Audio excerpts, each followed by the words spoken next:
A rally at the State House today supporting bills sponsored by Rep. Anastasia Williams and Senator Frank Chacon. The bills would allow for undocumented Rhode Islanders to have driver's licenses. Just a short time ago, the bill passed in the Senate, but House Speaker Joe Cicarci says he's already said it won't be considered in this session. 12 News reporter Chelsea Jones joins us now from the State House with why supporters believe this type of legislation is necessary. Chelsea?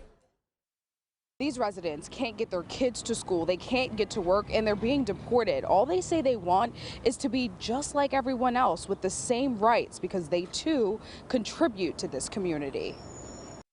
También quiero mencionar que cada uno de nosotros los indocumentados tenemos un temor por no tener una licencia.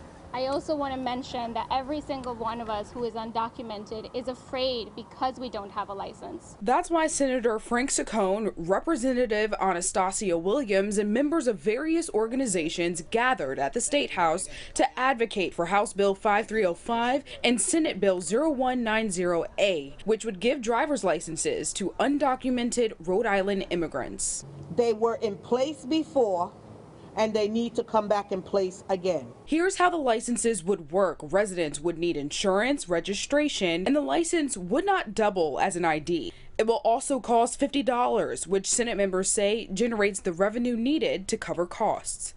At the end of the day, it's about safer communities, safety for our kids and all of our constituents, but especially we're human beings. But in a statement to 12 News, House Speaker Joseph Cicarci says he's supportive of the concept, but goes on to say passing the bill this late in the session would be unfunded. He says the DMV needs 24 new employees at a cost around $2 million, which hasn't been budgeted, putting a pause to the bill before it even reached the House floor. The Senate, though, saying it's hard to imagine it being necessary to hire that many people for roughly 30,000 immigrants. You're paying your taxes, you're following the rules.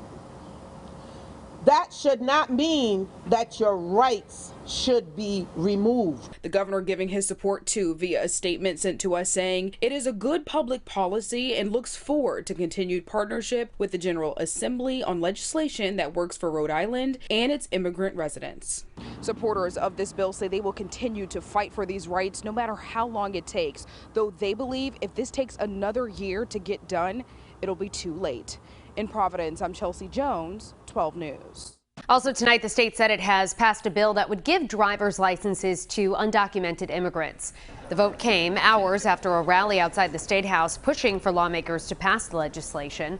12 News reporter Chelsea Jones tells us about the rally and what's next for the bill. Chelsea? This effort is over a decade in the making. These Rhode Islanders can't do the most basic things like get to work or go to the doctor's office. So this rally was a call for change. Those driving privilege was once in place until someone felt a need to remove them. Senator Frank Chacon, Representative Anastasia Williams, and members of various organizations gathered at the State House to advocate for House Bill 5305 and Senate Bill 0190, which would give driver's licenses to undocumented Rhode Island immigrants. The bill passed in the Senate Thursday 28-10, but House Speaker Joseph Cicarci has already said while he supports it, he won't consider it this session. And some of you know there are times when I get really angry. Today is one of them. In a statement to 12 News, Speaker Cicarci saying passing the bill this late in the session would be unfunded. He says the DMV needs 24 new employees at a cost of around $2 million, which hasn't been budgeted. Now, if you believe that this bill is going to require 24 new employees and $2 million, guess what? Look up, the ceiling's going to fall down on you right now. The licenses would call for residents to have insurance, registration, and it would not double as an ID. It would also cost $50, covering the costs. But supporters of the bill, like those at this rally and even senators, say immigrants are active members of society and deserve the right. Documented families live among us, work and pay taxes even though they aren't eligible for any benefit of any kind. Opponents of the bill saying this legislation would be unfair due to legal processes that are in place. The governor weighing in, saying to 12 News in a statement, it is a good public policy and looks forward to continued partnership with the General Assembly on legislation that works for Rhode Island and its immigrant residents. Supporters of this bill say they will continue to fight for these rights no matter how long it takes, though they believe if this takes another year to get done, it'll be too late. In Providence, I'm Chelsea Jones, 12 News.